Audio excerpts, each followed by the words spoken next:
If you are a fan of JRPGs, you may have heard of the Nier series in one way or another, or at the very least, you have seen these characters pop up occasionally while roaming the internet. Nier is a series created and directed by Yoko Taro, which in recent years has been booming in popularity. Starting off in 2010 with the game simply titled Nier, which although was met with mixed reviews, garnered quite a cult following since its release. After the release of Nier, Platinum Games and Square Enix were in talks of working on something together, and at the same time, Yoko Taro was looking to work on another game for the Nier series. That is when Square Enix producer Yosuke Saito came up with the suggestion of combining both those ideas together. And so, the collaboration between Square Enix and Platinum Games was put into place. But only on two conditions. The first one being that Yoko Taro has to move from Tokyo to Osaka, where Platinum Games headquarters are located, and the second one being that Yoko Taro would be the director of the project. After 3 years of development, the sequel to Nier was finally released in 2017 under the title Nier Automata. Becoming known for its genre-bending gameplay, incredible music by Keiichi Okabe, and finally Yoko Taro's insane way of storytelling. Seriously though, this man is actually insane.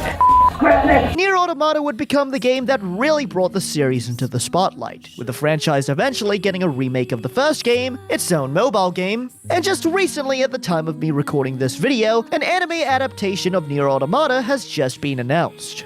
Why the fuck is Nier in Fortnite now? What? What a lot of people may not know about the Nier series though is that it's actually a spin-off of another game series called the Dragon Dragoon series, or as it's more commonly known as in the West as, the Drakengard series.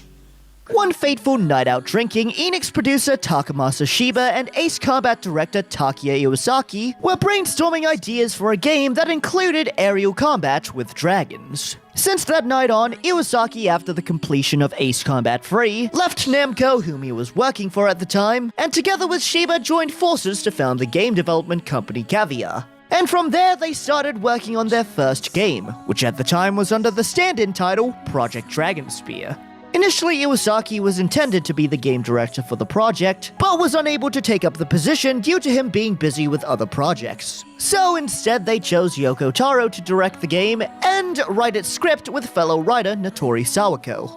Although initially planned as only an aerial combat game, after seeing the success of Dynasty Warriors 2, Shiba was inspired to add in ground missions to the game halfway through development. This, of course, caused setbacks to the project, due to the team having to modify the game to adapt to the changes that were made. This wasn't the only setback that the team had to face while developing Drakengard, though. Yoko Taro wanted Drakengard to stand out when compared to Square Enix's other titles, such as Dragon Quest and Final Fantasy. So, to achieve this, the world of Drakengard would take place in a dark fantasy setting, the team taking inspiration from anime such as Neon Genesis Evangelion and Berserk.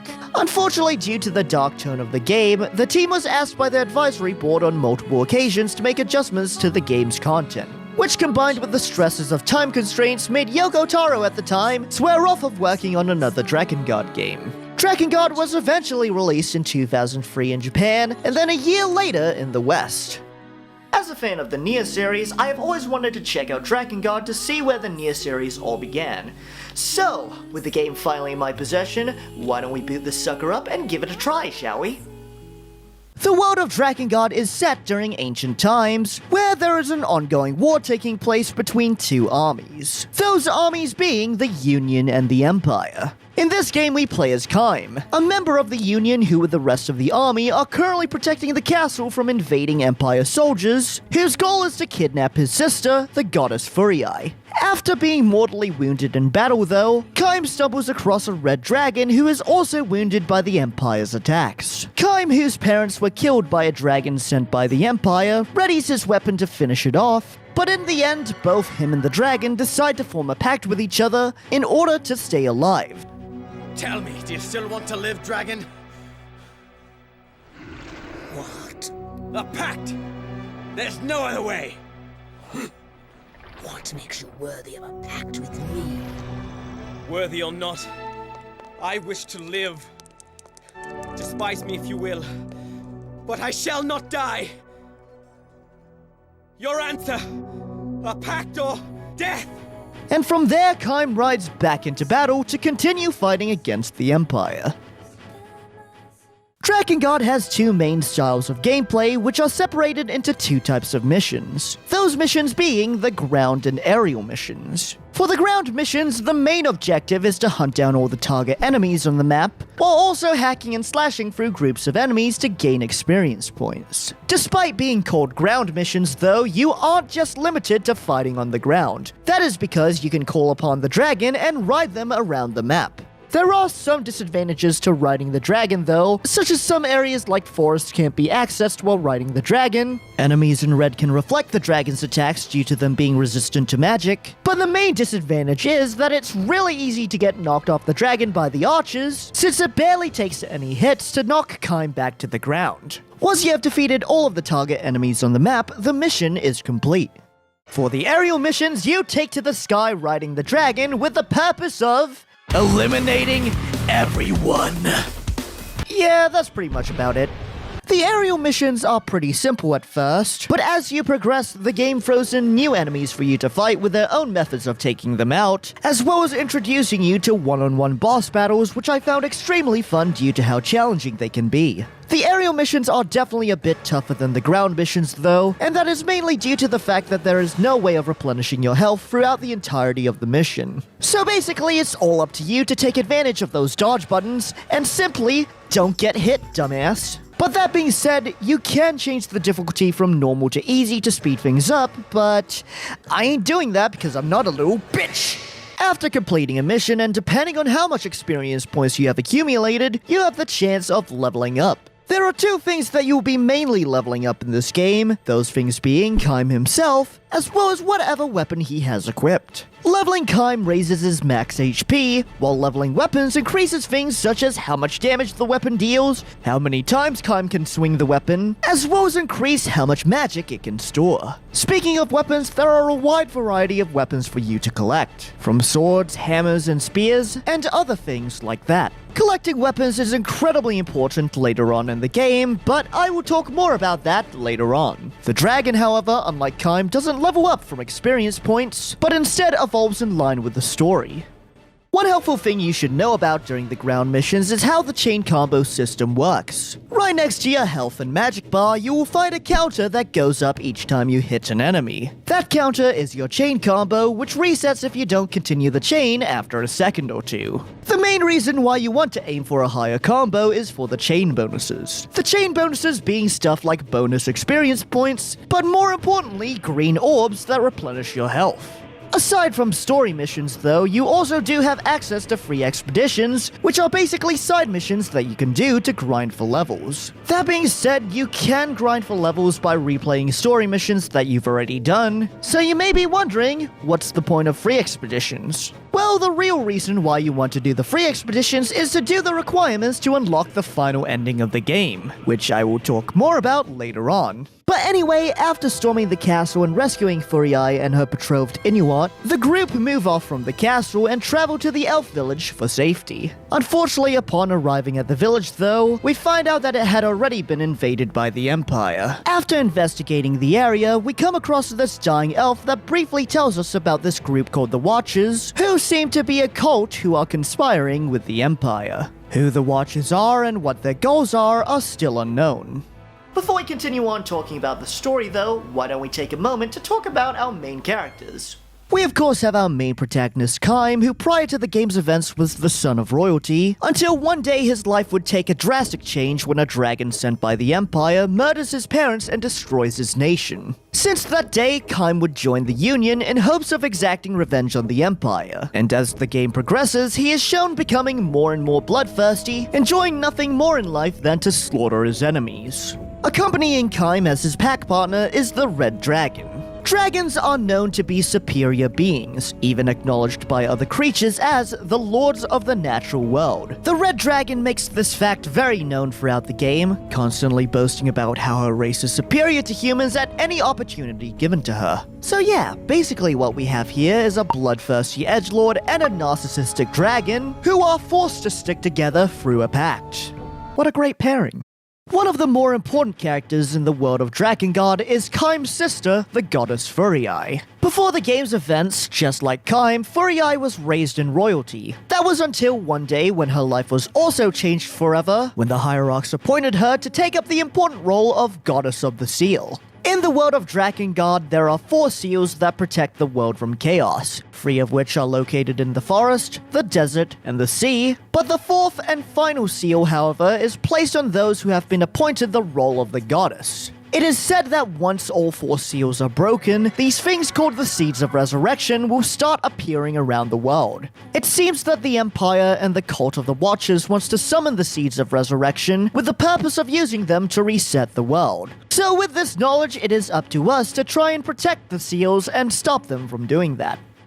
As shown by Kaim and the Red Dragon at the start of the game, both human and beast can form a pact with each other, which is done by the exchanging of their hearts. After forming the pact, there are 2 important pieces of information that you should know about. The first one being that if one of either pact partners were to die, the other will die with them. And the other thing is that although the human gains power from forming the pact, they also lose something in return. In Kaim's case, he loses his voice, which is represented by a mark on his tongue. But aside from Kaim, throughout our journey to protect the seals, we meet a few other characters that have their own pact partner. One of the first people that we meet with a pact partner is the Hierarch Verdale. Verdale is the one Hierarch who is permitted to speak with the goddess directly, and throughout his time has served many goddesses before Furiai. Verdale, before the game's events, had already made a pact with a petrified dragon long ago, but despite this, he actually has 0 ability to fight. And as the game progresses, we realize that he's extremely useless, and is shown to cower in fear every time the situation becomes dire. Traveling with us from the castle is Inuart, who is Kaim's best friend and Furiai's betrothed before she became the goddess. Inuart is shown to be very insecure throughout the game, feeling inferior to Kaim and constantly wishing he was stronger to protect Furiai. Later on in the game, Inuart ends up getting kidnapped by the Empire and is tortured and brainwashed by the Watchers, resulting in driving him to form a pact with the dragon for power, turning his love for Furiai into obsession, and finally he ends up becoming Kaim's rival. But aside from Verdale and Inuart, we also meet 3 other characters with pact partners that join us on our journey to protect the seals. And the coolest part about these 3 characters is that you actually get to play as them. One of the first party members that we meet is Leonard, a kind-hearted man who returns home after doing stuff in the forest, to find that his brothers have been slaughtered by the Empire. After failing to take his own life, he is then visited by a fairy, who then takes this opportunity to take advantage of Leonard's vulnerability and forces him into making a pact with her, Leonard paying with his sight for the pact. Also, Jesus Christ, this fairy's a bitch. Just shut up! Another party member that we meet is Ariosh, an elf woman who trades her womb to form a pact with the spirits of fire and water. Ariosh before the game was said to be a loving mother and wife, until one day, just like Leonard, Ariosh's family was killed by the Empire. This caused her to go, absolutely batshit insane, to the point where she becomes a crazed cannibal that has an appetite for, children. Wait, why did we let her join the party again? A pity. They're so sweet. Oi, Verdo, can you get her off of me, or, away with you, witch! Away! Finally, the last party member that joins us is a boy named Sire, who, before meeting him, has formed a pact with a golem in exchange for his ability to age. Sire grew up showered with love and affection from his mother, while on the other hand, his twin sister Mana was abused and neglected. Sire's home, just like the other party members, was attacked by the Empire, and his sister was taken in by the Cult of the Watchers. Sire joins the party in hopes of finding his sister, but in the end, we find out that she had been possessed by the Watchers, and now leads the Empire as the priestess of the cult. As I mentioned earlier, the coolest thing about these 3 characters is that you actually get to play as them. Before you start a mission, you can select one of the 3 characters to come with you as an ally. And to play as them, all you have to simply do is press the circle button. You only play as them for a limited amount of time though. The time you have left is represented by their health bar that goes down regardless of whether you get hit or not.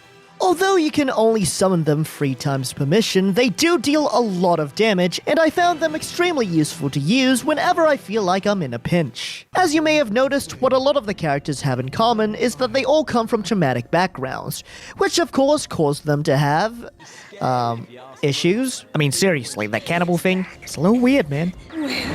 All my children! But what if I told you that the original Japanese version of Drakengard is weirder? Yeah, there is a bit of cut dialogue from the Western version that never made it to the West, such as Kaim and Furiai's relationship.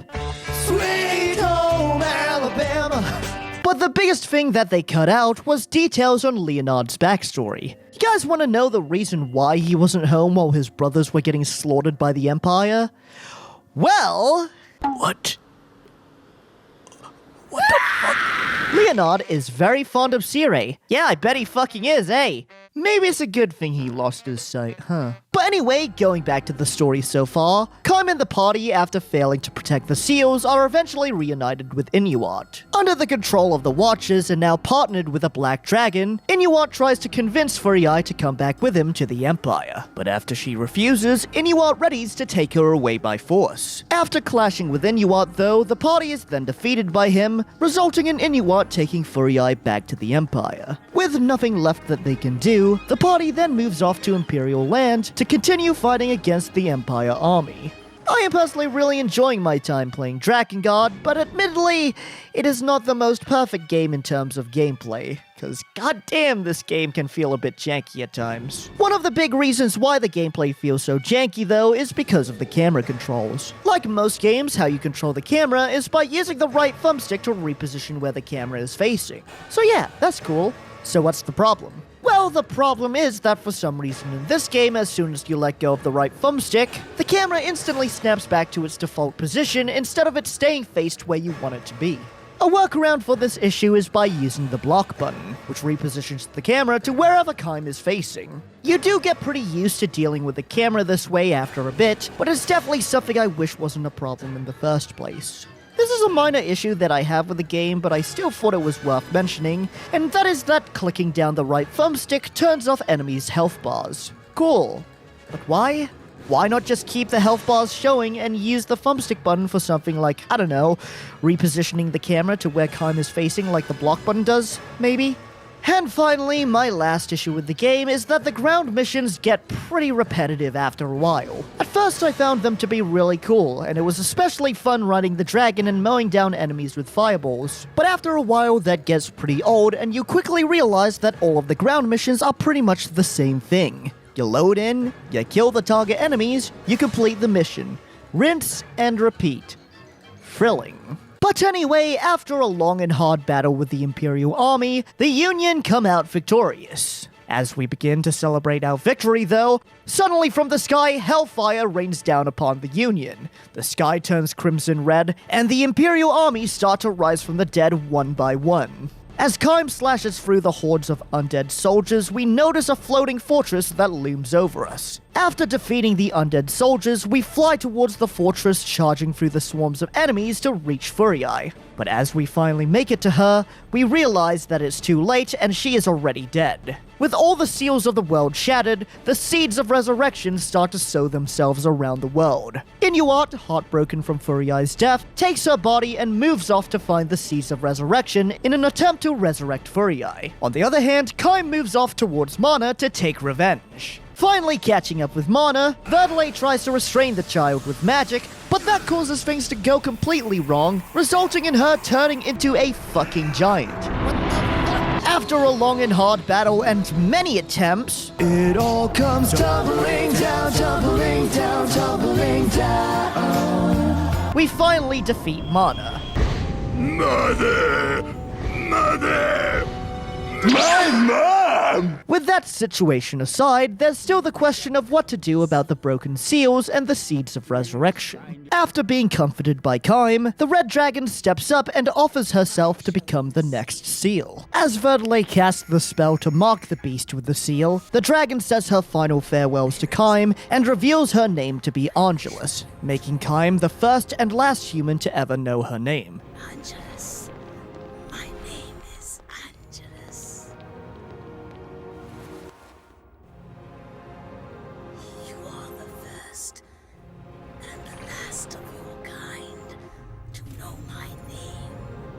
And with that, she fades away.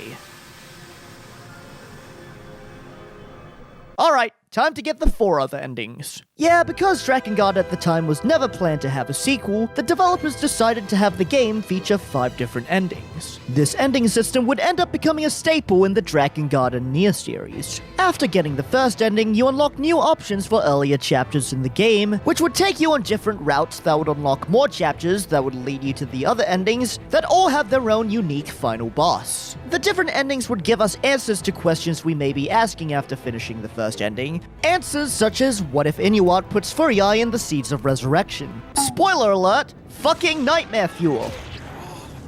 This is actually fucking terrifying, what the fuck? All the endings were really cool and all, and I had a lot of fun unlocking them, but there is one ending that I'm most interested in unlocking, that being Ending E, which is not only the 5th and final ending of the game, but it is also the ending that the Nier series stems from. The requirements for getting the final ending of Drakengard, though, is definitely the most time-consuming, because what you have to do is collect all of the weapons in the game. Remember the free expeditions? All of those missions have a weapon for you to unlock, which all have their own methods of getting the weapon. For the aerial missions, you have to do things such as beat the level in a certain amount of time, sometimes without using magic. And for the ground missions, you either have to kill a certain group of enemies in a certain area, or you wait. That's not a joke, I had to wait 25 minutes for a chest to spawn. Oh, and you have to do this more than once, by the way.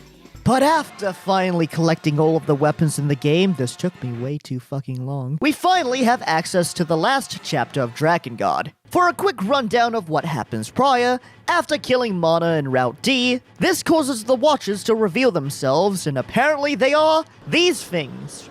Ew! Children! Oh yeah, there's also this thing. That is their leader.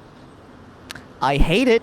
In Route E, Kaim and Angelus face off with the Queen Beast, which transports them through space and time to Tokyo in 2004, where the final battle takes place. But this boss battle is not like the previous ones where you face off in aerial combat. Oh no. This boss battle is completely different and is basically a rhythm game. Basically how the boss fight works is that the Queen Beast will shoot out these rings that are either black or white. And what we have to do is shoot back at them with the same colored rings using the square and triangle button. If you send out the wrong ring though, you'll be stunned for a second or two, and all existing rings you have already shot out will disappear.